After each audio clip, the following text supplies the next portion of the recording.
Admin mohon maaf sebelumnya, admin salah menerjemahkan nama Raja Arktik menjadi Raja Kutub Utara. Mulai sekarang sudah diperbaiki, Raja Arktik adalah raja binatang yang berasal dari wilayah Arktik di Kutub Utara. Raja Naga Hitam dan Raja Arktik memulai ekspedisi timur, ingin menginjakkan kaki di Gunung Kunlun, meminta mereka menyerahkan kedua sapi itu, dan langsung menyatakan bahwa pembantaian di Vatikan terkait dengan Chu Feng, Huang Niu, dan sapi hitam besar. Ini memicu gelombang yang mengejutkan dunia. Dua raja veteran yang telah melepaskan 6 belenggu akan memulai ekspedisi timur, memimpin massa untuk membunuh ke Gunung Kunlun. Dunia mendidih.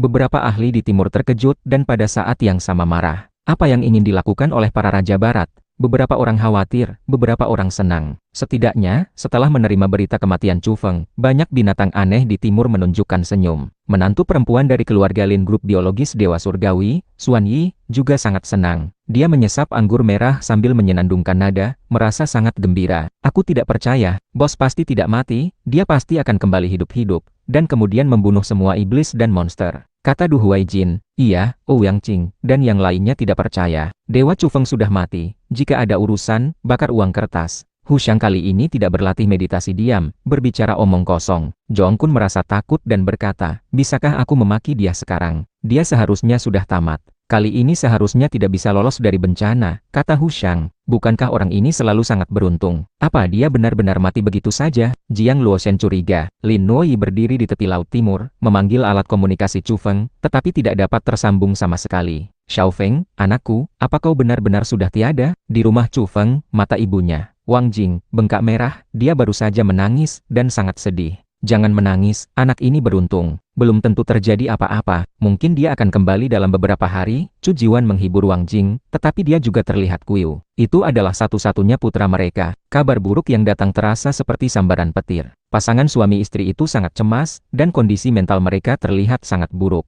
Di istana Yusu, Lu Tong juga menghela napas, berdiri di sana memandangi pohon willow tua yang hijau di luar jendela, kehilangan akal sejenak. Dia sangat menyesal, seharusnya dia tidak setuju Chu Feng pergi ke barat. Ketika pertama kali mendengar berita itu, Lu Tong masih memiliki sedikit harapan, berpikir bahwa Chu Feng belum tentu mati di Vatikan, tetapi setelah 4 atau 5 hari berlalu, masih belum ada kabar, dan dia putus asa. Gen Body, Institut Peradaban Luar Angkasa, Aliansi Tonggu, dan konglomerat besar lainnya sedang menganalisis apa yang sebenarnya terjadi di Vatikan. Banyak orang di antara mereka juga menilai apakah Chu Feng benar-benar sudah mati. Akhirnya, mereka mencapai kesimpulan, Chu Feng seharusnya sudah mati di sana. Jika tidak, sesuai dengan karakternya, dia pasti sudah membalas dan menimbulkan badai besar. Kali ini dia benar-benar mati. Tak disangka, Raja Iblis Chu yang terkenal kejam akhirnya mati di barat.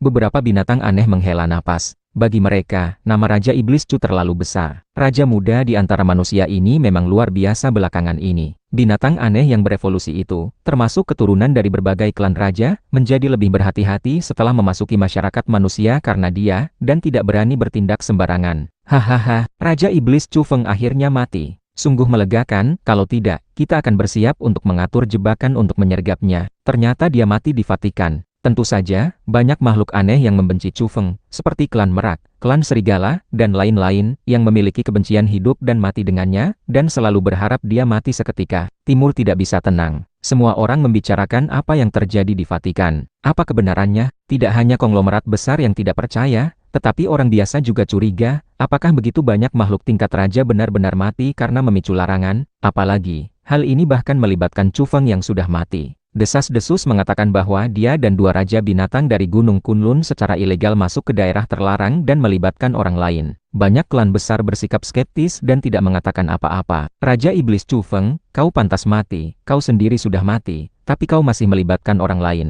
Kematianmu tidak disayangkan. Akhirnya, beberapa klan tertentu melompat kegirangan. Siapa yang memfitnah saudaraku? Aku akan segera melenyapkannya. Di Gunung Kunlun, sapi hitam besar mengamuk, matanya memerah. Chu Feng telah meninggal karena dia menutupi pelarian dia dan Huang Niu, dan memancing begitu banyak musuh sendirian. Sampai sekarang, bahkan sapi hitam besar dan Huang Niu sudah putus asa, berpikir bahwa Chu Feng telah meninggal di barat. Mereka sedang mempersiapkan pertempuran besar, untuk bertarung sampai mati dengan yang disebut Tentara Ekspedisi Timur di kaki Gunung Kunlun, membantai mereka sampai darah mengalir seperti sungai, membalas dendam untuk Chu Feng. Raja Naga Hitam dan Raja Arktik memimpin pasukan mereka untuk ekspedisi timur. Mereka semua adalah makhluk tingkat raja, datang dengan agresif. Mereka memiliki ambisi besar untuk menaklukkan Gunung Kunlun dan menduduki tempat tinggal 10.000 dewa. Ini memicu gelombang besar, yang sekarang menarik perhatian seluruh dunia. Raja Iblis Banteng dari Gunung Kunlun, apa kau masih membenarkan diri sendiri dan Chu Feng? Jika bukan karena kalian, bagaimana mungkin begitu banyak orang mati? Seseorang memiliki motif tersembunyi, mencoba mengacaukan air dan menuangkan air kotor ke Chu Feng dan kedua sapi itu. Lancang, beraninya kalian orang kecil memfitnah saudaraku. Kebenaran akan segera terungkap.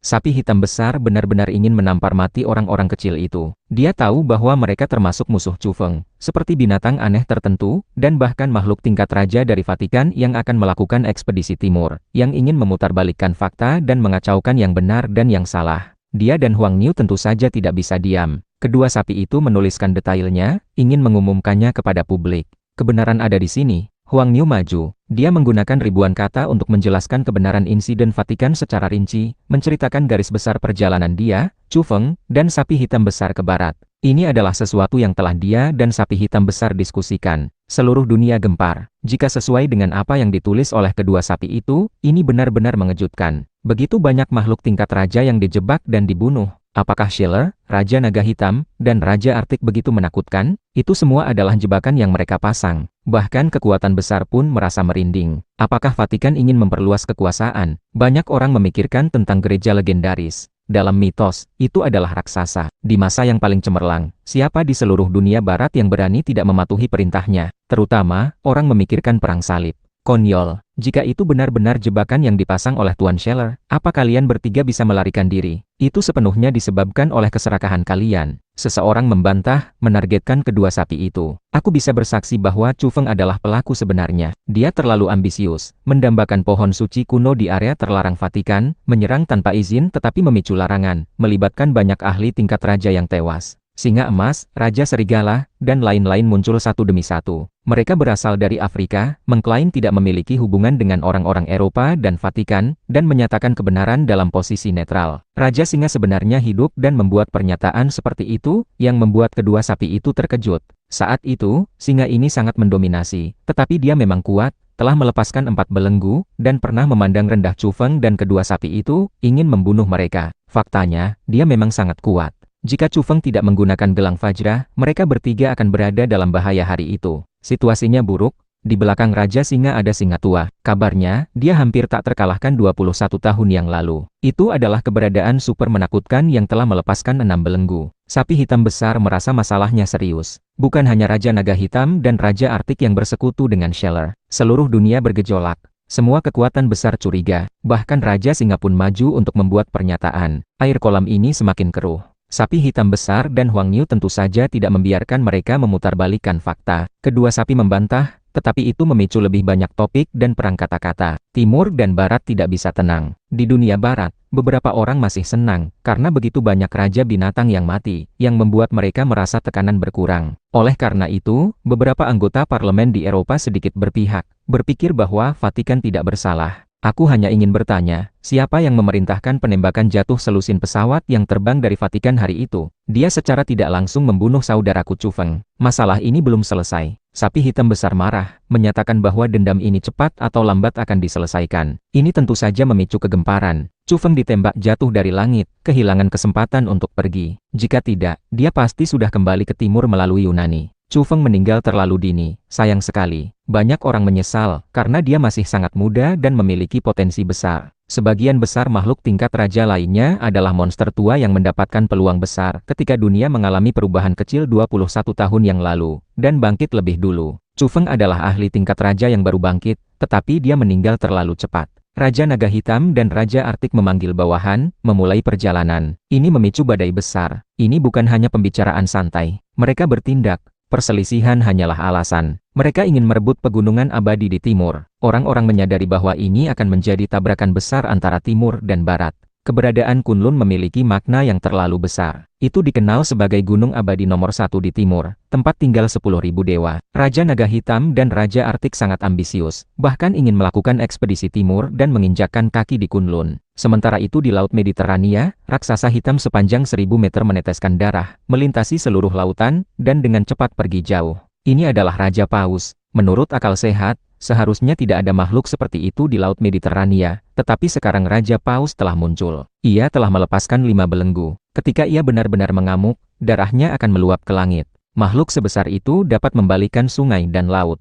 Hanya dengan satu ayunan ekor, ia dapat menyapu dan mematahkan gunung-gunung di dasar laut. Ia terluka saat bertarung dengan raja lain. Meskipun ia mengusir lawan, ia sendiri terkena racun parah. Racun itu begitu kuat sehingga ia merasa sulit untuk menahan, dan ia datang ke daerah ini untuk mencari bantuan. Karena, terakhir kali seseorang menyelamatkannya di sini. Suara seruling yang merdu terdengar sangat menyenangkan di teluk ini, melewati ombak, bergema di atas laut. Raja Paus bersemangat dan dipenuhi dengan kegembiraan. Ia tahu bahwa orang itu masih ada di laut ini, dan berenang ke depan dengan cepat. Di pantai, ada seorang anak, rambutnya panjang dan berkibar, setiap helainya berkilauan. Seluruh tubuhnya memancarkan cahaya yang damai dan suci. Dia adalah seorang gadis kecil berwajah khas orang barat, tetapi dia meniup seruling dari wilayah timur. Dia sangat cantik, wajahnya putih bersih dan tanpa cacat, mata besarnya seperti safir biru, dan seluruh tubuhnya bersinar. Tampak berusia sekitar 7 atau 8 tahun. Dengan suara serulingnya, seluruh pantai menjadi tenang. Di sekitarnya, banyak burung laut mendarat untuk mendengarkan seruling, dan ikan yang tak terhitung jumlahnya berenang, ingin naik ke darat.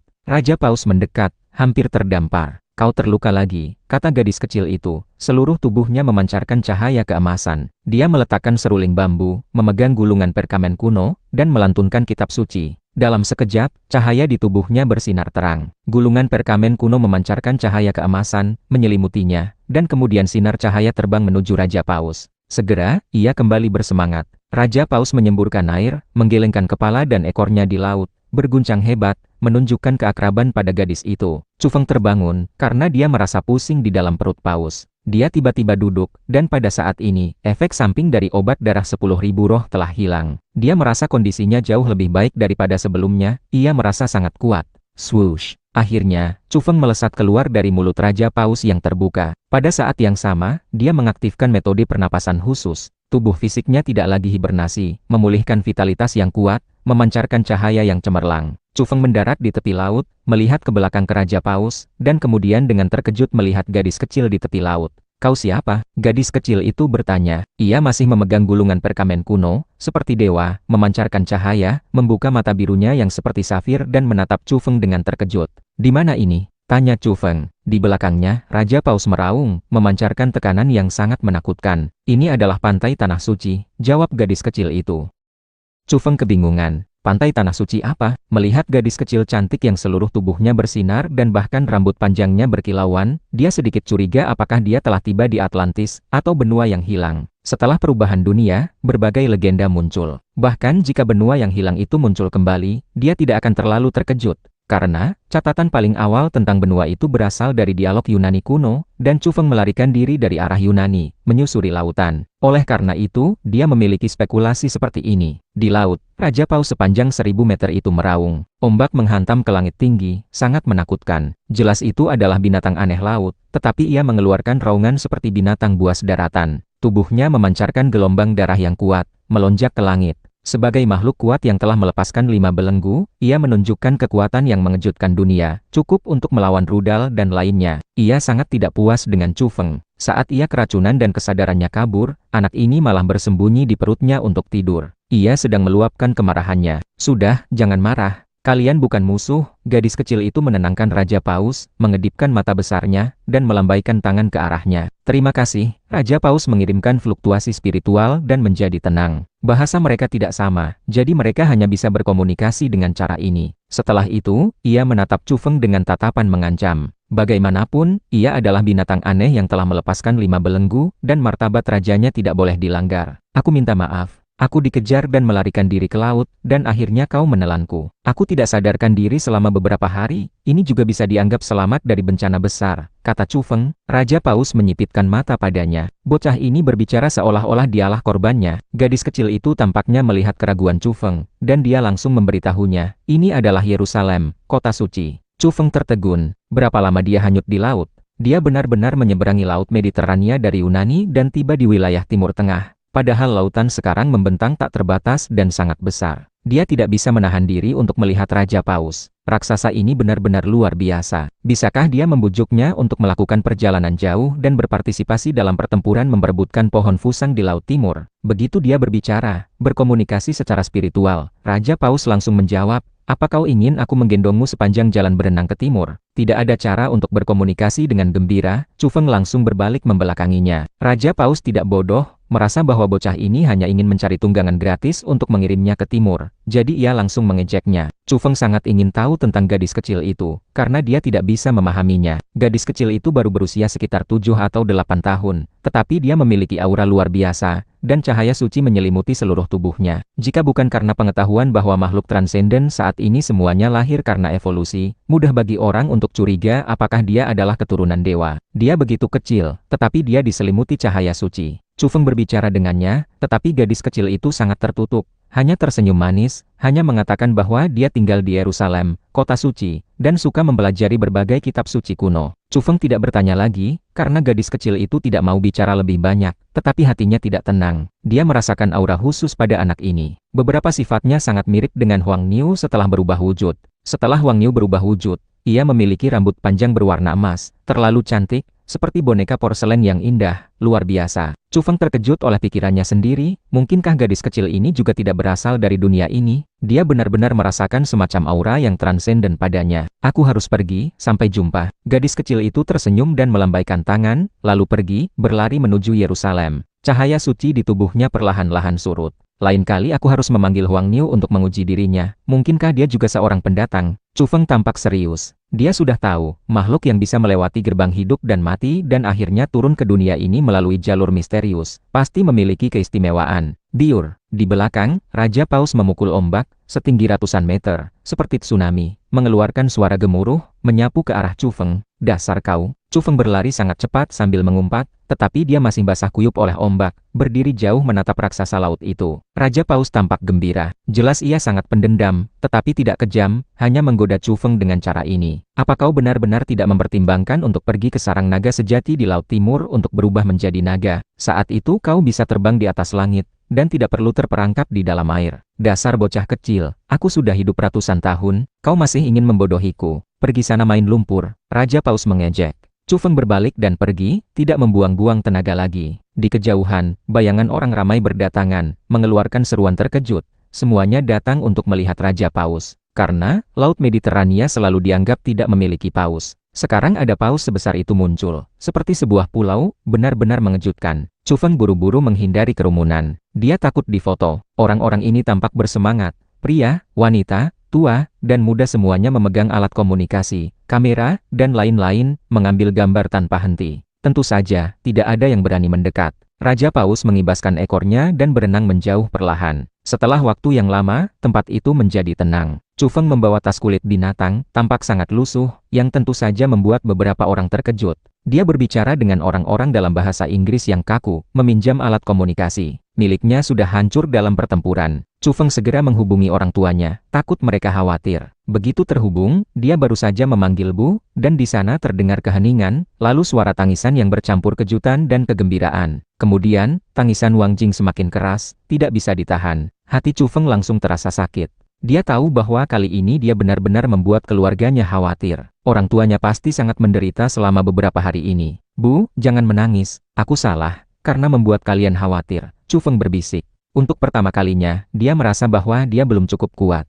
Orang kuat sejati tidak akan pernah membuat keluarganya ketakutan. Wang Jing menangis cukup lama, barulah emosinya terkendali. Kekhawatiran selama berhari-hari tampaknya telah tercurah melalui tangisan, dan dia perlahan pulih. Dia menanyai Chu Feng tentang apa yang terjadi, dan kemudian berulang kali menasihatinya, menyuruhnya berhati-hati, tidak lagi memaksakan diri, dan harus segera menemukan cara untuk kembali dengan selamat. Kemudian, Chu Jiwan berbicara dengan Chu Feng sebentar, memberitahunya bahwa segala sesuatu di rumah baik-baik saja dan dia tidak perlu khawatir. Akhirnya, Chu Feng memberitahu mereka bahwa dia akan kembali dalam beberapa waktu, dan meminta mereka untuk tidak lagi mengkhawatirkannya. Dia akan selalu mengutamakan keselamatan, barulah panggilan berakhir. Setelah Chu Feng mengembalikan alat komunikasi, ekspresinya langsung menjadi serius. Dia mengetahui dari orang tuanya apa yang terjadi selama beberapa hari ini. Selama hari-hari dia menghilang, Raja Naga Hitam dan Raja Arktik memimpin pasukan mereka untuk ekspedisi timur, dan telah memasuki wilayah Xinjiang, siap untuk bergerak menuju Gunung Kunlun untuk pertempuran besar. Keterlaluan, kata Chu Feng sambil mengepalkan tinjunya. Mereka pertama kali dijebak di Vatikan, kemudian ditembak jatuh oleh rudal, dan terus-menerus dikejar. Akhirnya, mereka malah difitnah karena menyebabkan bencana yang mengejutkan di Vatikan. Raja Naga Hitam dan Raja Arktik bahkan melakukan ekspedisi timur untuk meminta pertanggungjawaban, padahal sebenarnya mereka ingin merebut Gunung Kunlun. Ini benar-benar arogan. Jelas kelompok orang ini yang hampir membunuhnya di barat,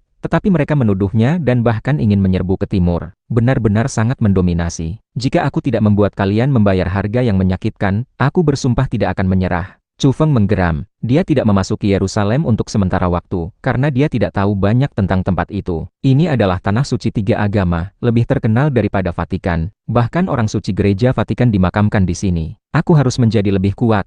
Chu Feng berbisik.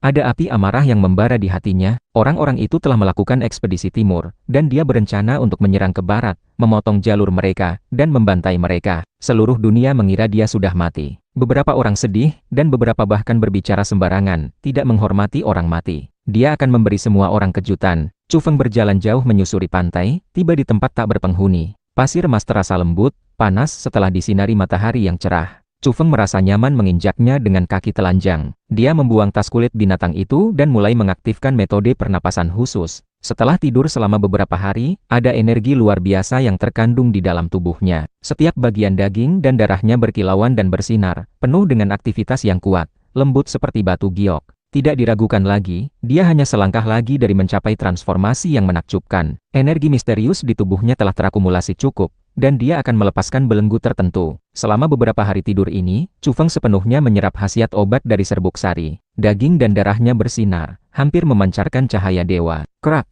Ketika Chu Feng berusaha sekuat tenaga, itu seperti menghancurkan segala yang menghalangi. Kaki kanannya memancarkan cahaya keberuntungan, aura kuat dan menakjubkan bergetar. Setelah mencapai titik kritis, dia tiba-tiba mengerahkan kekuatan, langsung merobek belenggu. Itu sangat mudah. Kali ini berjalan terlalu lancar. Pada saat ini, Chu Feng merasakan energi emas muda yang kuat meletus dari kaki kanannya, kemudian menyebar ke seluruh tubuh. Belenggu itu telah terlepas. Chu Feng menunduk, melihat energi emas muda bergelombang dari kaki kanannya, meluas ke seluruh anggota badan dan tulangnya. Seluruh tubuhnya memancarkan cahaya suci, dan energi bergetar. Sangat menakutkan. Ini adalah fenomena yang tak terhindarkan setelah belenggu terlepas. Pada saat ini, setelah selangkah terakhir, ada transformasi yang intens, peningkatan besar dalam konstitusi, dan peningkatan tingkat kehidupan. Aura yang dipancarkan Chu Feng tiba-tiba menjadi jauh lebih kuat.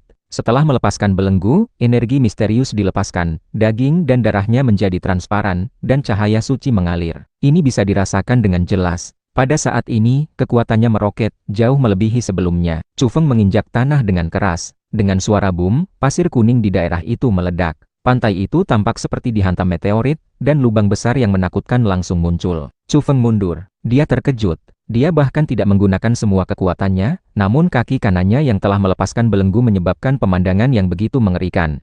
Dia memiliki perasaan bahwa dia masih bisa merobek belenggu. Ini agak mengejutkan. Dalam keadaan normal, makhluk yang berevolusi perlu mengonsolidasikan diri. Jarang ada orang yang bisa melanjutkannya, sulit untuk terus memecahkan belenggu di tubuh.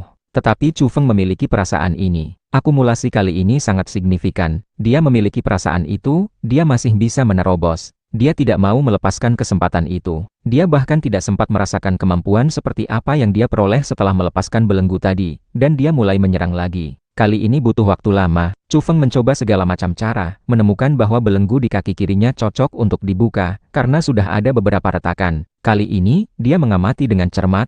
Ketika dia melihat ke dalam dirinya, dia dapat dengan jelas melihat bahwa itu adalah belenggu emas muda yang mengikat kaki kirinya. Itu adalah manifestasi dari energi misterius. Chu Feng mengaktifkan metode pernapasan khusus. Seluruh tubuhnya bersinar, menerangi laut biru dan pantai. Boom! Kali ini, dia berhasil melepaskan belenggu lagi. Kaki kirinya langsung terasa ringan, seperti terlepas dari rawa. Senyaman kaki kanan, memancarkan cahaya emas muda. Energi misterius menyebar, menyelimuti seluruh kaki kirinya, dan kemudian bergegas ke seluruh anggota badan dan tulangnya. Chu Feng dimandikan dalam cahaya keemasan, merasa sangat nyaman. Terlebih lagi, dia merasakan kekuatan yang meledak-ledak. Dia tahu, dia telah menjadi sangat kuat. Sampai hari ini, dia telah melepaskan total 3 belenggu. Hingga lama kemudian, cahaya emas muda di tubuhnya meresap ke dalam daging dan darah, serta tulangnya. Saat ini, setiap gerakan Chu Feng memiliki kekuatan yang menakutkan. Dong, Chu Feng menginjak lautan. Seketika, energi misterius emas muda bergetar, langsung membuat ombak menyapu langit.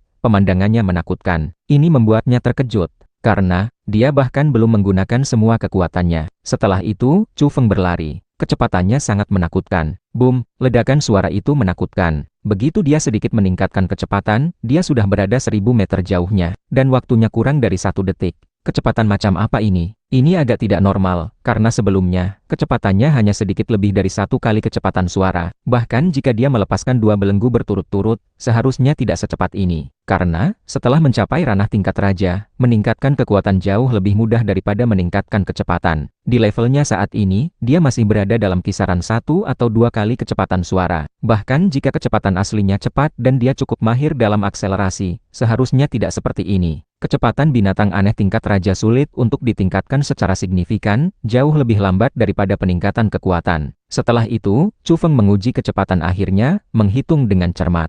Dengan suara boom, udara meledak. Dalam sekejap, dia sudah lebih dari 1000 meter jauhnya. Mendekati 4 kali kecepatan suara, Chu Feng berdiri di tempat, linglung sejenak, dan kemudian merasakan dengan cermat.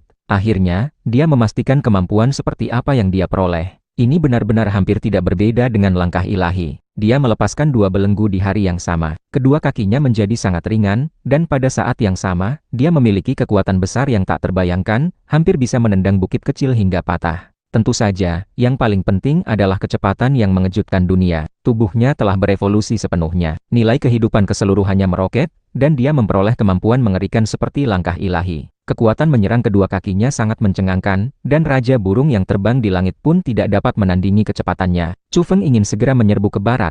Di luar, semua orang menyebarkan desas-desus bahwa Chu Feng telah mati, tetapi sekarang dia sedang menggosok tangannya, bersiap untuk melakukan sesuatu yang besar.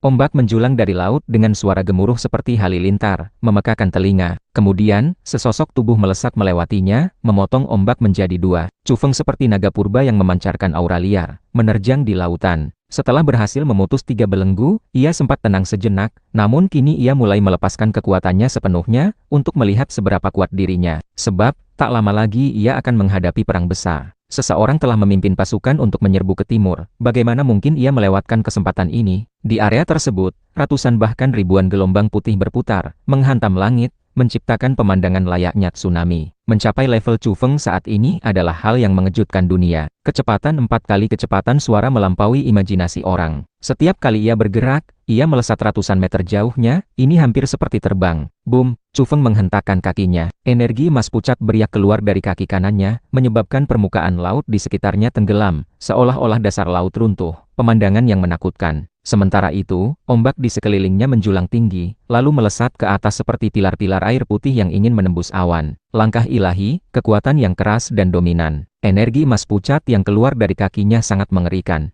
Chu Feng merasa bahwa satu tendangan sudah cukup untuk menewaskan makhluk tingkat raja. Bruk! Chu Feng mendarat di pantai. Setelah menghentakkan kedua kakinya, tanah retak, dan pasir emas melesat ke udara seperti badai, berlapis-lapis. Di tempatnya berdiri, hanya tertinggal lubang dalam yang gelap.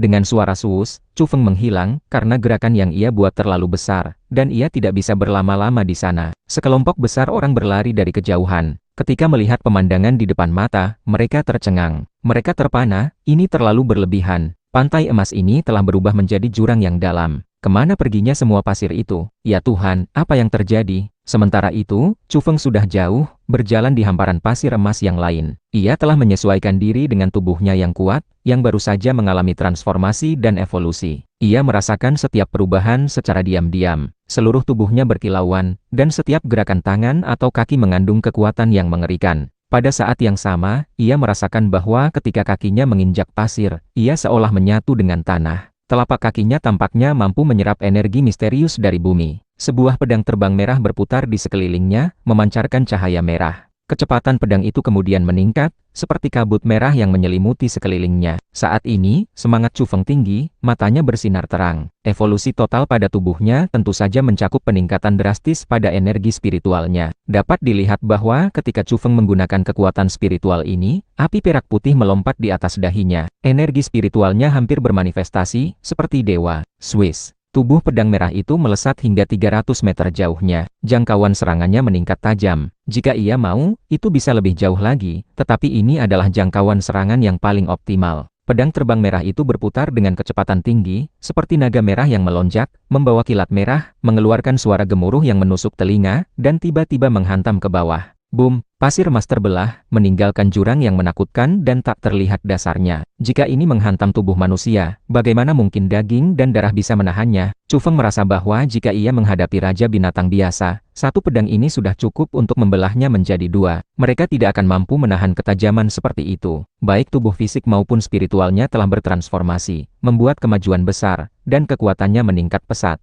Chu Feng sangat puas, dan dipenuhi dengan keyakinan untuk pertempuran yang akan datang. Ia bersiap untuk menyerang dari belakang pasukan invasi timur dan melakukan pembantaian besar-besaran. Tiba-tiba, perutnya keroncongan. Setelah evolusi intensif, ia merasakan rasa lapar yang tak tertahankan, mirip dengan saat ia berada di tanah Fengshan. Bahkan, kali ini lebih kuat, karena hari ini ia langsung memutus dua belenggu, mencapai tingkat evolusi yang lebih tinggi. Tidak, aku benar-benar tidak tahan. Aku harus segera masuk kota untuk makan. Mungkin karena aktivitas fisik tadi, rasa lapar ini tiba-tiba meledak, membuatnya merasa pusing karena kelaparan. Ia mulai berlari cepat. Di Yerusalem, banyak orang memposting foto Raja Paus berukuran 1000 meter di internet, menyebabkan kehebohan besar. Sebab, sebelumnya tidak pernah ada paus yang terlihat di sini. Penemuan raksasa sebesar pulau ini tentu saja merupakan berita besar. Namun, karena sudah terlalu banyak makhluk aneh yang bangkit, meskipun berita ini menarik perhatian, ia tidak menjadi berita utama. Saat ini, perhatian timur dan barat tertuju pada invasi Raja Naga Hitam dan Raja Arktik ke timur. Pertempuran di Gunung Kunlun akan segera pecah. Beberapa orang sangat tertarik pada paus raksasa ini, yaitu Beruang Putih, Joanna, Ovid, dan lain-lain, yang pernah mengejar Chu Feng. Mereka langsung mengenali bahwa Raja Paus inilah yang telah menelan Chu Feng.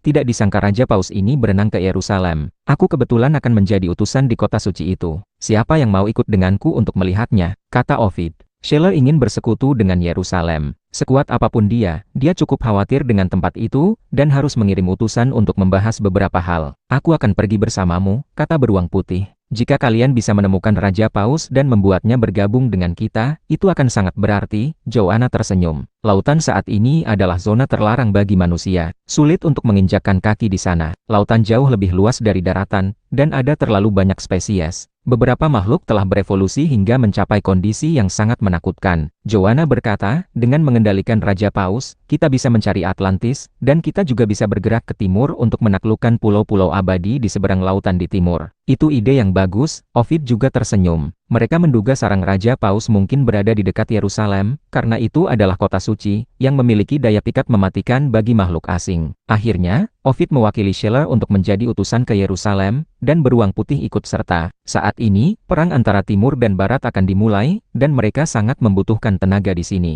Joanna, Naga Bumi, dan yang lainnya siap dipanggil untuk berperang kapan saja, dan tidak bisa pergi. Di Yerusalem, Chu Feng sangat lapar. Ia mengunjungi sebuah restoran dan makan dengan lahap, membuat pelayan ketakutan, karena ia makan terlalu banyak. Piring-piring menumpuk, dan makanan yang ia makan cukup untuk dinikmati puluhan orang. Mata pelayan itu melotot, bulu kuduknya berdiri. Ia merasa telah bertemu dengan Raja Binatang yang telah berubah wujud, karena bagaimana mungkin manusia normal bisa makan sebanyak ini. Akhirnya, manajer restoran pun terkejut. Ia melihat dengan mata kepala sendiri berbagai makanan dihabiskan piring demi piring, dan ia pun tidak bisa menahan diri untuk tidak menyeka keringat dingin. Chu Feng sendiri terkejut. Seberapa kuat kemampuan pencernaan dan penyerapannya, begitu banyak makanan yang terurai, semuanya berubah menjadi energi misterius yang tersimpan di daging dan darahnya. Pada akhirnya, ia merasa malu sendiri. Ia sudah makan terlalu banyak.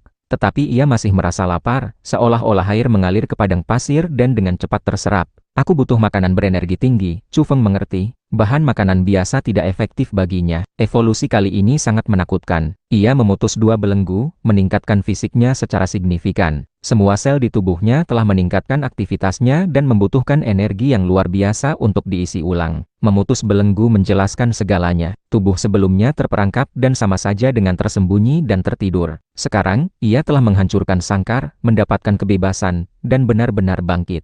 Jadi, ini sama saja dengan mengalami masa kelaparan yang panjang dan perlu diisi kembali. Chu Feng dengan gan meletakkan pisau dan garpu. Meskipun masih sangat lapar, ia tidak bisa melanjutkan lagi. Makan terlalu banyak makanan biasa juga tidak efektif. Terakhir kali aku makan burung merak tingkat Raja Semu di tanah Fengshan. Di mana aku harus mencarinya sekarang? Ketika Chu Feng berdiri, manajer restoran seperti mengantar dewa wabah. Ia memberikan makanan gratis, hanya berharap Chu Feng tidak akan datang lagi, menganggapnya sebagai raja binatang yang baru berubah wujud. Ia tidak menyangka akan menghadapi masalah seperti itu. Rasa lapar setelah evolusi ini terlalu parah. Ia berjalan di sekitar kota dan sangat merasakan keunikan kota kuno tersebut. Sebuah tembok kuno membentang di depannya, yaitu tembok ratapan, memancarkan aura yang kuat. Ini adalah salah satu situs suci Yerusalem. Tidak jauh dari situ, beberapa kuil kuno memancarkan cahaya suci. Chu Feng tidak mendekat. Kota ini terlalu luar biasa, tempat suci bagi 3 agama. Setelah perubahan besar di dunia, semua yang ada di sini berbeda, seperti mitos yang terulang. Beberapa situs kuno terus memancarkan cahaya ilahi, siang dan malam. Terlalu banyak legenda di sini. Bahkan orang suci dari gereja dikuburkan di sini. Makamnya tidak jauh, dan pada saat ini, cahaya suci melesat ke langit. Meskipun jenazahnya sudah tidak ada lagi, itu sangat mengejutkan. Chu Feng tahu bahwa tempat seperti ini pasti memiliki penghalang, lebih misterius daripada Vatikan. Ia tidak ingin masuk tanpa izin. Tiba-tiba, ia terkejut.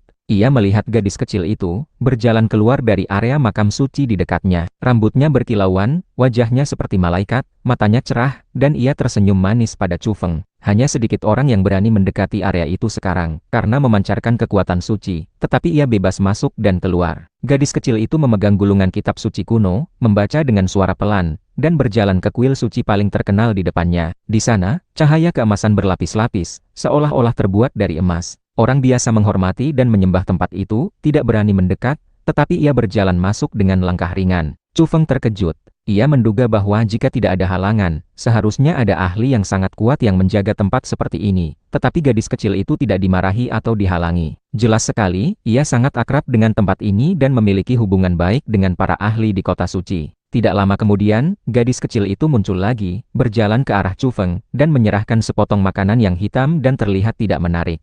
Kemudian, ia melambaikan tangan, dan dengan langkah ringan, menghilang di antara bangunan suci dan kuno itu. Chu Feng bingung. Ia menunduk dan melihat makanan hitam itu, yang tampak seperti kue, tetapi tampilannya terlalu buruk. Apakah ini untuk dia makan? Tiba-tiba, ia menggerakkan hati, menggigitnya, mengunyah sebentar, dan menelannya. Rasanya tidak enak, tetapi pada akhirnya, matanya membesar karena terkejut. Rasa laparnya berkurang. Makanan hitam ini benar-benar ajaib, membuatnya tidak terlalu lapar lagi. Pada akhirnya, Chu Feng merasa perutnya sedikit terisi. Alangkah baiknya jika ia mendapatkan 2 potong lagi. Awalnya, ia ingin menggunakan batu kristal merah untuk menumbuhkan benih di dalam kotak batu, berharap ia akan berakar dan bertunas, tetapi sekarang tampaknya semuanya harus ditunda. Tidak bisa dilakukan dalam waktu dekat. Bukan hanya masalah konsolidasi setelah memutus belenggu secara berurutan, tetapi masalah kelaparan setelah menghancurkan sangkar juga merupakan masalah besar. Tidak, aku harus segera pergi ke barat untuk mencari makanan berenergi tinggi. Aku tidak bisa menunda lagi, gumam Chu Feng pada dirinya sendiri. Namun, ketika ia ingin pergi, ia menemukan bahwa penerbangan adalah masalah besar. Saat ini, hanya ada satu rute penerbangan yang aman dari Yerusalem ke barat, dan jadwalnya sangat ketat. Ia harus menunggu 1 atau 2 hari. Chu Feng menahan diri, menunggu di sini. Mereka datang. Sore hari berikutnya, mata Chu Feng tajam seperti kilat, dan ia langsung melihat Ovid dan beruang putih. Ia pura-pura menghindar, berbalik dan pergi. Ovid sangat peka, indera ilahinya luar biasa. Ia melihat orang yang bersembunyi di kerumunan yang jauh, dan bergumam, tidak mungkin, dia masih hidup. Ayo, kita pergi dan lihat. 2 sinar ilahi melesak dari mata Ovid. Ia mengejar beruang putih, karena ia tidak terlalu yakin, ia hanya melihat sekilas tadi. Chu Feng berlari kencang, perutnya terus keroncongan. Ia tidak takut pada 2 orang di belakangnya. Sebaliknya, ia hampir tidak bisa menahan diri untuk tidak menelan ludah. Ia hanya tidak ingin bertarung di tempat yang ramai. Chu Feng menahan keinginan untuk mengusap air liurnya, lalu melarikan diri menuju pantai. Dia benar-benar hampir tidak bisa menahan diri. Dia sangat ingin berbalik dan menyerang 2 makhluk tingkat raja itu. Rasa lapar di perutnya terasa tak tertahankan, seperti ada api yang membakar di dalamnya. Benar-benar dia, Ovid tampak sangat terkejut, bukankah dia sudah mati? Vatikan telah mengumumkan bahwa Chu Feng melanggar larangan dan tewas di Taman Obat Suci, tanpa meninggalkan sisa-sisa jasad. Semua orang tahu tentang hal ini. Selain itu, berita ini bahkan telah menimbulkan gejolak yang cukup besar di timur, karena Chu Feng memiliki reputasi yang cukup baik di sana. Kini ia muncul lagi. Tubuh besar Ovid langsung menegang, dan seperti seekor binatang buas, ia melepaskan aura berbahaya, menembus batas suara. Ia meningkatkan kecepatannya hingga batas maksimum dan mengejarnya. Orang ini harus mati. Dia harus membunuh untuk menutupi jejaknya. Jika Chu Feng muncul kembali di dunia, itu akan membuat pernyataan Vatikan menjadi cacat. Mereka sudah mengumumkan kematiannya, tetapi ia malah muncul di Yerusalem. Ini pasti akan menimbulkan gejolak dan menyebabkan dampak yang sangat buruk. Di depan, Chu Feng juga mempercepat lajunya, tidak lagi menyembunyikan diri. Ia melampaui kecepatan suara, menghasilkan suara gemuruh yang mengerikan. Ia menginjak tanah hingga pecah dan melarikan diri dengan cepat ke kejauhan. Chu Feng, jangan lari. Kami tidak akan menyakitimu. Kita bisa duduk dan bicara baik-baik. Vatikan menyambut baik jika kau bergabung, kata Ovid, wajahnya tersenyum, dengan suara yang sangat lembut. Siapapun yang tidak tahu kebenarannya pasti akan mengira orang ini sangat baik. Adapun beruang putih, ia menyeringai, memperlihatkan taring putihnya, dan tertawa tanpa suara. Tubuhnya membesar, bulu putihnya berkilauan seperti kain sutra, dan ia berlari kencang. Chu Feng, jangan lari, kami tidak berniat jahat, Ovid masih berteriak. Tetapi ekspresi wajahnya sedikit dingin. Meskipun kata-katanya terdengar bagus, ia sudah berniat membunuh. Lebih baik jika dia tidak mati. Aku suka sensasi merobek dan menampar makhluk tingkat raja hingga hancur berkeping-keping. Itu adalah rasa pencapaian, raung beruang putih dengan kejam. Taring putihnya menjadi semakin menakutkan. Di depan, laut dan langit tampak satu warna, laut biru dan langit biru menyatu, sangat megah. Pasir keemasan di pantai berkilauan di bawah sinar matahari yang terik, dan panasnya terasa menyengat. Namun, tidak ada yang lebih panas daripada jantung Chu Feng. Setelah sampai di sini, ia tiba-tiba berhenti. Chu Feng berdiri tegak, berbalik dan melihat kedua makhluk tingkat raja di belakangnya. Chu Feng, aku sangat senang melihatmu lagi. Aku pikir kau mati di perut Raja Paus, dan aku sempat sedih, kata Ovid dengan gigi putih dan senyum. Chu Feng mengerti mentalitas lawannya. Itu jelas-jelas ekspresi mencemooh. Ovid terlihat tenang dan tersenyum, karena jauh di lubuk hatinya ia meremehkannya. Ia sama sekali tidak menyukai Ovid. Orang ini terlalu munafik. Ovid, apa kau pikir bisa membunuhku? Chu Feng menatapnya dengan tenang. Ovid tersenyum, beruang putih tampak garang, gigi di mulut besarnya seperti pisau yang tajam dan dingin, memancarkan aura membunuh dan gelombang energi yang kuat. Tubuhnya bercahaya, seperti matahari perak, memancarkan api cahaya, dan beruang putih berkata dengan dingin, apa kau pikir bisa hidup? Beberapa hari yang lalu, kau dikejar seperti anjing liar, dan hari ini aku masih bisa membunuhmu dengan mudah. Chu Feng, aku lupa memberitahumu, aku sudah melepaskan belenggu keempat. Perasaan ini benar-benar hebat, seperti berdiri di atas awan, memandang rendah semua makhluk hidup. Ovid berkata dengan percaya diri. Aku juga, kata beruang putih. Ia berdiri tegak dan memandang rendah Chu Feng dengan ekspresi mengejek. Kau seharusnya sudah melepaskan belenggu kedua kan? Itu bagus, jika tidak, merobekmu tidak akan menarik. Oh, aku lupa, kami juga belajar teknik pernapasan. Beruang putih tertawa, sombong dan dingin, memandang rendah Chu Feng. Menurutnya, meskipun manusia ini juga telah menerobos, itu bukan masalah besar. Sebab, transformasi mereka lebih intens, dan setelah mendapatkan teknik pernapasan, kekuatan mereka tumbuh lebih cepat, cukup untuk menekan Chu Feng. Namun, beruang putih mendapati bahwa Chu Feng sama sekali tidak menunjukkan rasa takut. Sebaliknya, ia terus menatapnya, dan berulang kali mengusap mulutnya. Beruang putih terkejut, ada apa dengan anak ini? Apakah dia ketakutan, sehingga melakukan gerakan aneh seperti itu? Chu Feng, jangan takut. Ayo, beritahu aku, apa yang sebenarnya terjadi padamu? Bagaimana kau bisa melarikan diri dari perut Raja Paus? Ovid tersenyum, ia juga merasa tingkah Chu Feng aneh, dan mengira itu karena ia gugup.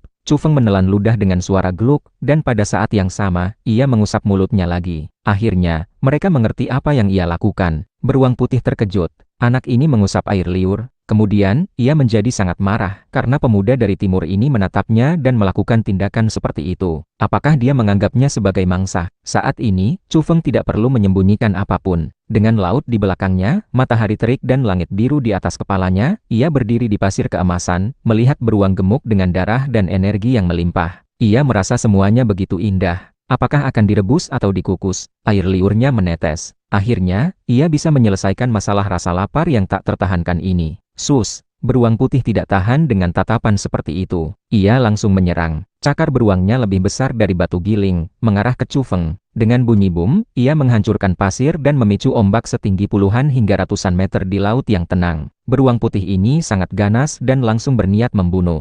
Ia menghancurkan pasir dan membuat laut mendidih, ombak melonjak ke langit. Pemandangan di tempat ini sangat mengejutkan. Namun, ia sama sekali tidak bisa menyentuh Chu Feng. Gerakan lawannya terlalu cepat, membuatnya sedikit pusing. Di samping, Ovid mundur. Ia merasa tubuhnya merinding dan sedikit terkejut, karena kecepatan itu terlalu mengerikan, jauh lebih cepat daripada dia dan beruang putih. Chu Feng tidak terburu-buru menyerang, melainkan menyesuaikan kondisinya dalam pertempuran. Ia merasa sangat puas. Akhirnya, ia menyerang, melayangkan pukulan ke depan. Beruang putih langsung berteriak. Ia tidak bisa menahan jejak tinju itu, tenggelam dalam cahaya mengerikan dan mengalami benturan yang hebat. Dengan bunyi dentuman, ia mundur, darah mengalir dari hidung dan mulutnya. Beruang putih terkejut dan marah, dan pada saat yang sama sedikit ketakutan. Kekuatan pukulan itu terlalu besar. Ovid melihatnya dengan jelas, bulu-bulunya berdiri tegak. Ia sudah mengerti bahwa kekuatan Chu Feng sekarang sangat menakutkan, memberinya firasat yang sangat buruk. Chu Feng, level apa yang sebenarnya sudah kau capai? Ia tidak bisa menahan diri untuk bertanya. Chu Feng mengangkat 3 jari. Perutnya berbunyi lebih keras, dan ia bergerak mendekati beruang putih. Tidak mungkin, kau sebelumnya hanya membuka 1 belenggu. Bagaimana mungkin kau bisa membuka 2 belenggu berturut-turut dalam beberapa hari? Itu butuh waktu. Beruang putih tidak percaya. Pada saat yang sama, kedua cakar besarnya menjadi lebih cemerlang. Ia menggunakan energi misterius di tubuhnya untuk bertarung habis-habisan. Chu Feng menunjukkan ekspresi serius, memperingatkannya, jangan sembarangan mengayunkan cakar beruang itu. Itu adalah bahan makananku. Beruang putih sangat marah. Chu Feng terlalu meremehkannya. Ia menunjukkan kemampuan yang hampir seperti kekuatan dewa, kedua telapak tangannya bersinar, dan menyerang Chu Feng. Namun, Chu Feng mengabaikannya. Ia melesat keluar dengan suara sus dan mencegat Ovid. Ovid, yang seluruh tubuhnya bersinar karena baju besinya, ternyata tidak ikut bertarung. Ia berbalik dan melarikan diri. Ia sangat tegas. Ketika melihat situasi tidak beres, ia langsung melarikan diri. Boom, udara meledak. Chu Feng, dengan kecepatan mendekati 4 kali kecepatan suara, langsung menyusul dan menghalangi di depannya. Chu Feng, aku tidak punya niat jahat terhadapmu, kau salah paham. Ovid menunjukkan senyum yang lebih buruk daripada menangis. Ia tidak pernah menyangka akan menghadapi situasi seperti ini ketika dikirim ke Yerusalem. Setelah secara tak terduga menemukan Chu Feng, ia ingin membunuh untuk menutupi jejaknya dan membantu Vatikan menghilangkan bahaya tersembunyi. Sekarang, sepertinya ini adalah tindakan bunuh diri. Chu Feng tidak banyak bicara, langsung mengangkat tinju untuk menyerang. Rambut emas Ovid berkibar liar, dan matanya tajam. Ia juga menjadi nekat. Karena tidak bisa dihindari, maka bertarunglah. Namun, saat berikutnya ia merasakan sakit yang menusuk tulang. Setelah telapak tangannya bertabrakan dengan jejak tinju lawannya, rasanya seperti patah. Kerak, telapak tangannya penuh retakan, dan darah menyembur keluar. Ini membuatnya ngeri. Kekuatan lawannya terlalu kuat. Chu Feng tidak menahan diri sekarang. Ia menjalankan teknik pernapasan khusus dan menggunakan tinju iblis banteng dengan kekuatan besar untuk menyerangnya. Dengan bunyi sering, Ovid dengan cepat mencabut pedang besar yang berkilauan dan menebas Chu Feng. Kualitas pedang ini sangat tinggi, jauh lebih baik daripada pedang perak yang dipotong oleh pedang terbang Chu Feng terakhir kali. Cahaya dinginnya berkilauan. Dang, Chu Feng mengepaskan tinju dan memukul punggung pedang besar, menyebabkan tubuh pedang bergetar hebat. Ini membuat Ovid ngeri, karena ia menemukan ada retakan pada pedang panjangnya. Ia memotong secara horizontal dan vertikal, dengan gila-gilaan mendesak teknik pedang cahaya, tetapi sama sekali tidak bisa berbuat apa-apa terhadap Raja Iblis Chu ini. Bang! Chu Feng menembus cahaya pedang, dan memukul tubuh Ovid dengan 1 pukulan. Dalam sekejap, baju besi cahaya yang mengkilap di tubuh Ovid meledak dengan bunyi dentuman, hancur total, sama sekali tidak bisa menahan. Apa yang disebut baju besi pelindung tubuh, di bawah jejak tinjunya, berubah menjadi besi tua. Ini adalah logam super, sangat keras, tetapi tetap tidak berguna. Ovid terlempar ke samping, memuntahkan darah dalam jumlah besar. Ada lubang berdarah di dadanya, tembus dari depan ke belakang. Ia jelas hampir mati. Bagaimana kau bisa sekuat ini? Ovid tidak rela. Ia melepaskan 1 belenggu lebih banyak daripada Chu Feng, tetapi tetap bukan lawannya. Chu Feng mengabaikannya, mengeluarkan pedang terbang merah, dan dengan bunyi srash, memenggal kepalanya, benar-benar menghilangkan kemungkinan ia untuk bertahan hidup. Di kejauhan, beruang putih sedang berlari kencang. Ia melarikan diri, ingin meninggalkan pantai ini, menjauhi Raja Iblis Chu yang menakutkan itu. Namun, bagaimana ia bisa melarikan diri dari kecepatan yang mendekati 4 kali kecepatan suara? Dalam sekejap, Chu Feng sudah menyusulnya. Beruang putih putus asa. Ia berbalik dan bertarung melawannya. Seluruh tubuhnya bersinar, memuntahkan udara dingin berwarna putih salju. Dengan bunyi hu, ia membekukan seluruh pantai. Ini adalah kemampuannya. Namun, udara dingin yang cukup untuk membekukan orang lain, tidak mempan bagi Chu Feng. Ia dengan mudah menghancurkannya, dan mendekat dalam 1 langkah, bertarung sengit dengannya. Tidak ada ketegangan. Beruang putih terbunuh, tergeletak di sana. Chu Feng mengangkat tubuh besarnya dan berjalan kembali ke tempat tadi. Kemudian, ia mulai memotong dan mengolah beruang putih. Sebuah villa tepi laut yang tidak berpenghuni menjadi tempat terbaik baginya untuk membersihkan daging beruang. Akhirnya, api berkobar di pantai keemasan. Chu Feng memanggang potongan-potongan daging beruang yang berkilauan dengan pedang besar Ovid yang retak. Perutnya berbunyi tanpa henti. Setelah menunggu lama, akhirnya ia bisa menikmatinya. Chu Feng makan dengan lahap. Tubuhnya seperti lubang tanpa dasar. Ia makan banyak. Daging tingkat raja berubah menjadi energi yang kuat, tersimpan di tubuhnya. Seluruh tubuh Chu Feng bersinar. Semakin banyak ia makan, semakin cemerlang tubuhnya. Cakar beruang tidak boleh disia-siakan. Jika hanya dipanggang saja, itu sama saja dengan menyia-nyiakan harta alam. Akhirnya, ia ragu-ragu sejenak, membawa cakar beruang besar itu ke kota, dan kembali ke restoran yang pernah ia kunjungi sebelumnya, membuat manajer restoran merinding ketakutan. Chu Feng tersenyum padanya, memintanya untuk membantu memasak cakar beruang, dan dengan jelas mengatakan bahwa ia tidak akan datang lagi di masa depan untuk mengganggunya. Kemudian, ia mengambil beberapa bumbu dan meminjam alat komunikasi manajer restoran. Setelah kembali ke pantai, Chu Feng memanggang potongan daging berikutnya dengan santai, dan ia juga mengambil beberapa foto. Akhirnya, Chu Feng kenyang dan benar-benar puas. Pori-pori di seluruh tubuhnya memancarkan esensi energi, dan ada kekuatan besar yang mengalir di dalam tubuhnya. Rasa laparnya akhirnya hilang. Semua sel memiliki aktivitas yang kuat, memancarkan kilau kristal, menyembunyikan kekuatan yang mengerikan. Chu Feng merasa kondisinya jauh lebih baik daripada sebelumnya. Pada malam hari, ia kembali ke kota suci, dan di pagi hari, ia langsung menuju restoran itu. Setelah semalam direbus, cakar beruang sudah siap diolah menjadi hidangan lezat.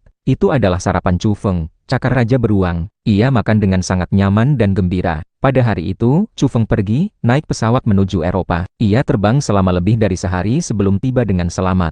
Saat ini, pasukan ekspedisi timur sudah melakukan kontak awal dengan makhluk-makhluk di Kunlun. Meskipun hanya bersifat uji coba, sudah ada korban jiwa. Setelah tiba dengan selamat, Chu Feng segera mengirim beberapa foto. Ia tidak mempostingnya di platform media sosialnya, tetapi secara acak mempostingnya di internet. Apa ini? Ya Tuhan, beruang putih sebesar itu tergeletak di pantai. Itu dibunuh. Kemudian, hal yang lebih mengejutkan terjadi. Seseorang sedang memanggang daging beruang. Daging itu berwarna kuning keemasan dan mengkilap, terlihat sangat lezat. Selain itu, sebuah pedang besar digunakan sebagai tusuk sate untuk menusuk potongan daging. Sayangnya, hanya satu lengan dari orang yang memanggang yang terlihat di foto itu. Gayanya kasar dan sangat berani. Beberapa foto beredar, dan akhirnya dilihat oleh beberapa ahli. Ini benar-benar gempa bumi. Ya Tuhan, itu adalah Raja Beruang Putih. Dia dipanggang dan dimakan oleh seseorang. Ini memicu kegemparan. Semua pihak menjadi gelisah. Itu adalah raja binatang yang sangat kuat, tetapi mati begitu saja, dan bahkan dipanggang oleh seseorang. Ini benar-benar tidak terbayangkan. Tunggu sebentar, pedang itu. Seseorang melihat dengan teliti, pedang besar bergaya katedral itu diukir dengan nama seseorang, Ovid. Ini memicu gempa bumi di dunia barat. Beruang Putih dan Ovid mengalami kecelakaan pada saat yang sama, memicu gejolak besar. Semua orang terkejut. Itu adalah dua ahli besar, tetapi salah satunya menjadi makanan, dan senjata orang lainnya menjadi peralatan makan. Dampak ini terlalu kuat. Ya Tuhan, ada orang yang begitu ganas. Siapa yang melakukannya? Ini juga menimbulkan sensasi besar di timur. Apakah pasukan ekspedisi timur sudah melihatnya? Ini adalah peringatan untuk kalian. Apakah kalian masih ingin merebut Gunung Kunlun? Banyak orang menjadi bersemangat. Kejadian ini membuat heboh dan menimbulkan kegemparan besar. Bahkan pasukan ekspedisi timur terkejut. Beberapa ahli tingkat raja mulai khawatir. Siapa yang melakukan ini? Ini agak menakutkan. Itu adalah Raja Beruang Putih, namun dia dipanggang hingga kuning keemasan dan langsung dimakan. Pada saat kritis, Raja Naga Hitam tampil, menenangkan pasukannya. Jangan takut. Kali ini, Kunlun akan tamat. Kita punya bala bantuan yang kuat. Tidak lama lagi sekutu kita akan berdatangan satu persatu, dan Tanah Seribu Dewa akan segera berganti pemilik. Ia sangat percaya diri dan optimistis. Deklarasi ini berhasil menenangkan pasukan ekspedisi timur. Bagi timur, ini adalah sinyal yang sangat buruk. Setelah berita itu menyebar, baik Kunlun maupun kekuatan besar lainnya merasa terkejut dan tidak yakin. Lawan mereka punya bala bantuan yang kuat. Sudah bisa dipastikan bahwa Raja Beruang Putih dan Ovid tewas di pantai tenggara Laut Mediterania, di luar kota Yerusalem. Berita ini mengejutkan banyak orang. Beberapa orang, melalui latar belakang foto, membandingkan dengan cermat dan memastikan bahwa kejadian itu memang terjadi di pantai luar kota suci Yerusalem. Banyak anggota pasukan ekspedisi timur merasa lega. Bukan kejadian yang terjadi di belakang mereka, jadi itu tidak terlalu buruk. Banyak orang di timur juga tercerahkan. Tidak heran tindakan itu begitu berani dan kuat. Memikirkan kota suci di sana membuat semuanya bisa dimengerti. Pasti ada ahli tak tertandingi yang berjaga di sana. Ovid dan Beruang Putih pergi ke sana dan menyinggung seseorang. Mereka mati sia-sia. Dalam pandangan beberapa orang, bahkan Schiller dan Raja Artik tidak berani datang untuk menuntut balas. Tempat suci tiga agama, siapa yang berani memulai perang dengan mudah? Aku tahu, gaya bertindak yang begitu dominan dan kuat. Hanya orang-orang dari kota suci itu yang memiliki keberanian besar. Mereka sama sekali tidak menganggap serius Vatikan. Bunuh jika perlu dibunuh, dan makan jika perlu dimakan. Timur dan Barat sama-sama berkomentar, dan semakin merasa bahwa kota suci itu misterius. Kekuatan biasa mana yang berani melakukan hal seperti itu? Tidak sepakat, langsung dipanggang dan dimakan. Itu terlalu kasar dan brutal. Di Vatikan, Scheller mengerutkan kening. Ini benar-benar bukan kabar baik. Ia masih ingin bekerja sama dengan Yerusalem, tetapi siapa sangka utusannya malah dibunuh. Matahari bersinar cerah, langit biru bersih tanpa awan. Chu Feng merasakan hangatnya sinar matahari sambil berjalan di hutan. Ia sudah mengubur kantong kulit binatangnya dan merasa ringan. Saat ini, ia perlu lebih lanjut memperkuat dirinya. Fisiknya kali ini meningkat pesat, evolusinya terlalu cepat. Aku kembali lagi. Chu Feng berada di Yunani. Ia tidak segera bertindak, melainkan memasuki kota terdekat yang bersih dan rapi. Ia akan berhenti sebentar untuk memahami situasi pertempuran saat ini secara rinci. Athena, ibu kota Yunani, dikenal sebagai tempat lahir peradaban Barat, dengan sejarah tertulis yang mencapai ribuan tahun. Setelah berhari-hari melarikan diri, Chu Feng akhirnya menarik napas lega. Namun, ia juga tahu bahwa ia tidak bisa berhenti, karena situasinya sangat tegang sekarang. Kunlun sedang melawan pasukan ekspedisi timur, dan pertempuran telah dimulai. Ia juga harus berusaha semaksimal mungkin. Dari mana ia harus mulai? Ia merenung. Haruskah ia memotong jalur utama yang menghubungkan timur dan barat terlebih dahulu untuk membuat pasukan ekspedisi timur panik? Atau haruskah ia pergi ke belakang untuk membuat kekacauan besar? Di mana sarang Raja Naga Hitam dan Raja Arktik? Kedua orang ini sekarang memimpin pasukan ke timur, jadi klan mereka pasti sangat kosong. Chu Feng berencana untuk menghancurkan sarang mereka. Meskipun mereka adalah makhluk menakutkan yang telah melepaskan 6 belenggu, dengan kekuatan yang mengerikan, mereka masih memiliki emosi dan keinginan. Menghancurkan sarang mereka sudah cukup untuk mengganggu kondisi mental mereka. Jika mereka terbunuh oleh ahli tak tertandingi dari timur karena emosi yang tidak stabil, itu akan sempurna. Sebenarnya, yang paling ingin ia singkirkan adalah sekelompok orang dari Vatikan. Tetapi Scheller terlalu menakutkan. Sebagai ahli tak tertandingi yang menjaga di sana, siapa yang berani melangkah dengan mudah? Tragedi Taman Obat Suci kali ini disebabkan oleh tangannya sendiri. Aku benar-benar ingin menggulingkan kota dewa yang dijaga oleh Scheller, gumam Chu Feng. Tak lama, Chu Feng memahami situasi saat ini. Hari ini saja, serangkaian peristiwa besar telah terjadi, mengguncang timur dan barat, dengan dampak yang luas dan mendalam. Afrika, Raja Singatua menerima undangan dari Raja Naga Hitam. Ia akan segera berangkat, melintasi Eropa, menuju Kunlun untuk berperang. Singatua ini akan segera bergerak, seperti tsunami yang menakutkan. Karena 21 tahun yang lalu, ia hampir tak terkalahkan. Mereka yang memahami perubahan dunia di awal tahu tentangnya. Kemudian, guru yoga kuno dari India, Van Lin, menerima undangan dan akan segera berangkat ke Kunlun. Ia mengklaim melihat Brahma Agung dalam mimpi dan merasakan kebenaran tertinggi, yang perlu ia verifikasi di Kunlun. Selanjutnya, di sebuah kastil kuno di Inggris, seorang lelaki tua berambut pirang dan berkulit putih salju angkat bicara. Ia akan berangkat ke Kunlun, untuk meratakan tanah 1000 dewa. Kata-katanya sangat mendominasi dan terus terang. Ia ingin berpartisipasi dalam ekspedisi timur dan berperang melawan Kunlun. Ini menimbulkan sensasi, karena ia adalah raja menakutkan yang berevolusi dari manusia yang terbangun. Ia sudah menjadi raja 21 tahun yang lalu. Ada yang memanggilnya Raja Vampir. Ia suka memakan darah spiritual. Para ahli yang diincarnya akan merinding. Selain itu, ia tidak berangkat sendirian, ia akan memimpin pasukannya. Setelah berita itu menyebar, timur dan barat semuanya terguncang. Serangkaian peristiwa ini membuat orang takut. Ini sama saja dengan aliansi sekelompok ahli paling menakutkan dari berbagai tempat untuk menyerbu Kunlun. Semangat pasukan ekspedisi timur segera melambung tinggi. Dengan kedatangan beberapa ahli tak tertandingi, bagaimana Gunung Kunlun bisa bertahan, itu pasti akan diratakan. Mereka bersorak, sudah bisa membayangkan pemandangan ketika gunung suci itu direbut. Pada saat itu, segala macam pohon suci, buah-buahan aneh, dan lain-lain akan menjadi milik mereka. Bajingan-bajingan ini membentuk aliansi untuk menyerbu Kunlun. Sungguh menjengkelkan. Banyak orang di timur marah. Jelas, para ahli itu iri pada tanah suci di timur, dan sekarang mereka ingin bekerja sama untuk merebutnya, menjadikannya fondasi evolusi mereka di masa depan. Semua orang tahu bahwa dengan pulihnya energi langit dan bumi, berbagai pohon suci kuno akan tumbuh di Kunlun di masa depan. Itu hampir bisa disebut sebagai tanah abadi, memungkinkan raja-raja dari berbagai ras untuk terus berevolusi. Sekarang, Kunlun belum mencapai tahap itu, tetapi pihak luar sudah tidak bisa menahan diri. Mereka bersekongkol bersama, bersiap untuk menyerbu. Timur tidak bisa tenang. Badai akan datang, dan pertempuran besar pasti akan terjadi di Kunlun dalam waktu dekat.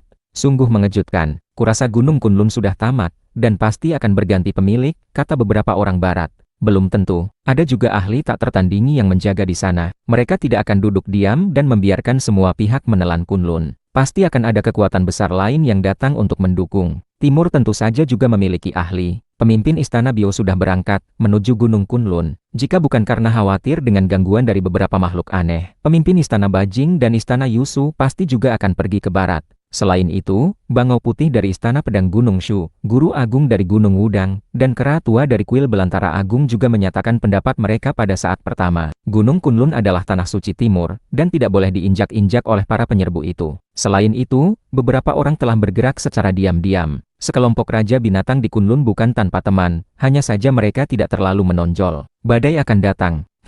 Para ahli di Gunung Kunlun, apa kalian belum sadar? Ini adalah kecenderungan umum, dan tidak bisa dihentikan sama sekali. Kunlun bukan hanya milik kalian, tapi milik kita semua. Jika aku jadi kalian, aku akan membuka tangan untuk menyambut pasukan ekspedisi timur ke Kunlun. Raja Artik berbicara dari kejauhan, suaranya mengguncang langit dan bumi, membuat marah para ahli dari berbagai ras di Gunung Kunlun. Sungguh keterlaluan. Perang akan segera pecah. Semua pihak menunggu kedatangan ahli mereka sendiri. Situasinya ternyata sangat buruk, sudah semakin parah. Chu Feng menghela napas. Setelah memahami situasi saat ini, ia mengerutkan kening. Tidak heran Raja Naga Hitam dan Raja Artik begitu percaya diri, karena mereka memiliki bala bantuan yang kuat. Mereka telah menghubungi Raja Singa Tua, Guru Yoga Kuno Fan Lin, dan Raja Vampir. Chu Feng sangat merasakan keseriusan situasi. Begitu aliansi ini meletus, akan ada kekuatan penghancur yang mengejutkan. Lebih jauh, itu akan menarik orang lain di seluruh dunia yang telah melepaskan 6 belenggu untuk datang dan mengambil bagian. Di Vatikan, Scheller tersenyum lembut. Situasi ini sangat menguntungkan bagi pasukan ekspedisi timur. Pusaran menakutkan yang menelan sedang terbentuk. Jika pertempuran Gunung Kunlun pecah, itu mungkin akan menarik raja-raja tak tertandingi di luar arena. Semua pihak bekerja sama, membentuk resonansi yang mengerikan, mencekik tanah 1000 dewa. Akhirnya, ia bersiap untuk berangkat. Bukan untuk bergegas ke timur, tetapi untuk pergi ke sarang Raja Naga Hitam untuk membantu menjaga di sana. Semua orang tahu kalau guru menjaga Vatikan, dan tidak ada yang berani mengambil resiko. Jika ada yang membuat onar, mereka pasti akan pergi ke sarang Raja Naga Hitam atau Raja Artik, kata seorang wanita muda sambil tersenyum. Ia mengenakan pakaian putih, cantik dan suci, dan seluruh tubuhnya memancarkan cahaya. Raja Artik berasal dari kutub utara, di tengah es dan salju. Sarangnya sangat tersembunyi, dan orang biasa sulit menemukannya. Sarang Raja Naga Hitam berada di Eropa, dan dengan menyelidiki dengan cermat, seseorang pasti bisa menemukannya. Luka Scheller sudah sembuh sejak lama. Meskipun ia seorang lelaki tua, sekarang ia memancarkan vitalitas yang melimpah. Matanya jernih dan ia terlihat damai. Kemudian ia berangkat, bersiap untuk menangkap ikan besar. Kejadian sebesar ini telah terjadi, Timur dan Barat akan menghadapi pertempuran besar. Jika aku hanya pergi untuk menghancurkan sarang Raja Naga Hitam, itu terlalu kecil dan sama sekali tidak akan melukai mereka secara signifikan, dan dampaknya tidak akan terlalu besar. Aku harus membuat mereka panik, bahkan ketakutan. Chu Feng bergumam pada dirinya sendiri, menolak rencana awalnya. Setelah mempelajari dengan cermat, ia menemukan beberapa target yang dapat diandalkan, dan segera berangkat, karena situasinya terlalu mendesak. Ia tidak pergi jauh, hanya di tanah Yunani, diam-diam mendekati pangkalan rudal yang didirikan Eropa di sini. Dalam kata-kata sapi hitam besar, ia bersiap untuk melakukan sesuatu yang besar. Terakhir kali, kalian menggunakan rudal nuklir untuk menembakku jatuh dari pesawat.